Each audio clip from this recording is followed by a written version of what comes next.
Bien chers frères et sœurs en Christ, bien chers compatriotes, je vous salue au nom du Seigneur Jésus-Christ. Je remercie de prime abord le Tout-Puissant Créateur, Maître du souffle de l'homme qui m'a chargé ces fardeaux afin de vous faire parvenir au travers de cet album que je dédie à Dieu lui-même et à vous mes frères et sœurs congolais, congolaises et les bien-aimés de l'Afrique. Le dit album s'intitule Françoise Massota chante Congo. Au fait, le message que Dieu me charge de vous transmettre comporte sur le traitement des litiges spirituels et de la réparation de torts commis. Par définition, un litige est une dette non payée, une contestation en justice, c'est mettre en discussion ce que quelqu'un revendique. Toi qui as une dette, même si tu revendiques, personne ne te le donnera. Comme origine, les litiges spirituels proviennent des alliances négatives des ténèbres, de l'idolâtrie, du fétichisme, victime d'une vente, des accusations sataniques, de la rébellion ou révolte envers Dieu, mépris à l'égard de l'Éternel, chosifier Dieu, pactiser avec un être quelconque. Concernant notre beau pays Congo, nous voulons brosser 3 points. Le premier point, le plan de Dieu pour notre pays. Ésaïe 18, 1 à 7. Dans ces temps anciens, l'empire de l'Éthiopie prenait l'Éthiopie jusqu'au Soudan. Mais la nation dont Ésaïe parle est en dehors de l'Éthiopie. Le peuple de cette nation est fort, vigoureux, redoutable depuis qu'il existe. Nation puissante qui écrase tout et dont le pays est coupé par des fleuves. Au monde, concernant l'eau, nous sommes deuxième. Nous avons 3 fleuves en aire de Congo, à savoir le fleuve Congo, Chilwango et Tonde à Mwanda. Donc, selon la volonté de Dieu, les Congolais ne doivent pas être méprisés partout comme des mendiants, car Dieu nous a tout donné. Il nous a prédestinés à être un peuple sonné des trompettes dans la louange et l'adoration, un royaume des sacrificateurs qui lui apporte l'offrande sur la montagne de Sion. Le deuxième point, c'est comment connaître la destinée prophétique de notre nation. Le point A, nous parlerons de la RDC qui est l'union des royaumes et empires de par son histoire. Il y a de cela 7 siècles passés, Dieu avait choisi le royaume Congo comme éclaireur de notre nation. Nos pères fondateurs du royaume, le roi Nzingakuvu, par son argent, fit venir des missionnaires qui vinrent pour la première fois évangéliser le royaume. Le 3 mai 1491, le roi reçut Christ par le baptême.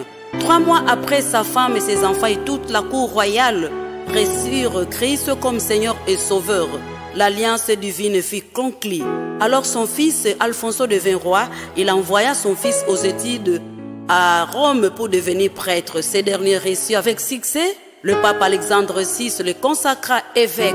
Le premier évêque noir de l'Afrique, c'est notre frère. Quelle garantie de l'héritage spirituel de la nation? Le roi fit détruire les idoles, il quitta les cultes traditionnels du négo-occultisme d'invoquer Nzambampungu par l'esprit des ancêtres. Donc, l'État indépendant du Congo fut un royaume chrétien, première nation comparable à Israël. La sœur Kipavita et le frère Simon Kimbangu furent des évangélistes et des prophètes. Donc, le royaume avait ces 3 dimensions sacerdotales, royales et prophétiques.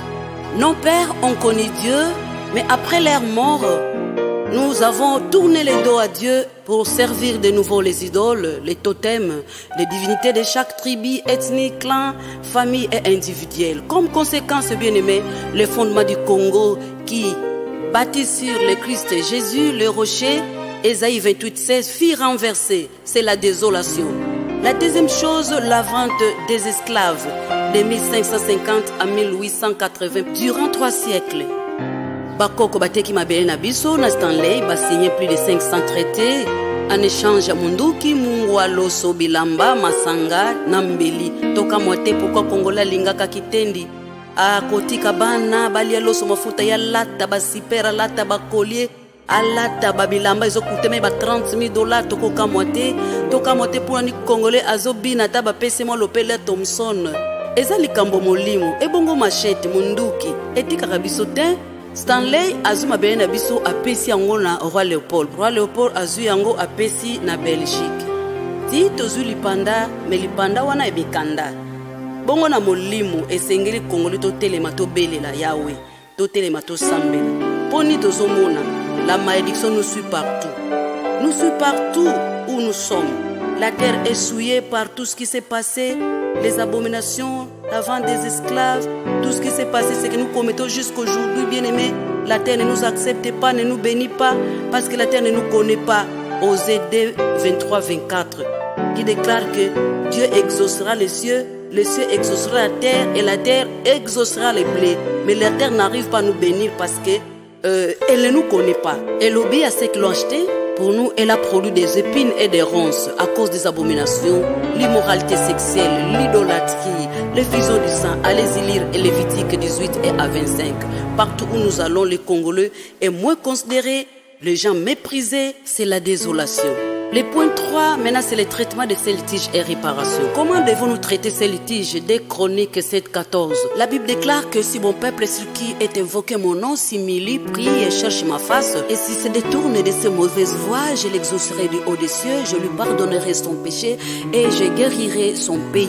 C'est la guérison spirituelle, la repentance, le renoncement, l'expiation par le sang de Jésus, les jeûnes et prières qui doivent nous aider à nous réconcilier avec le Seigneur.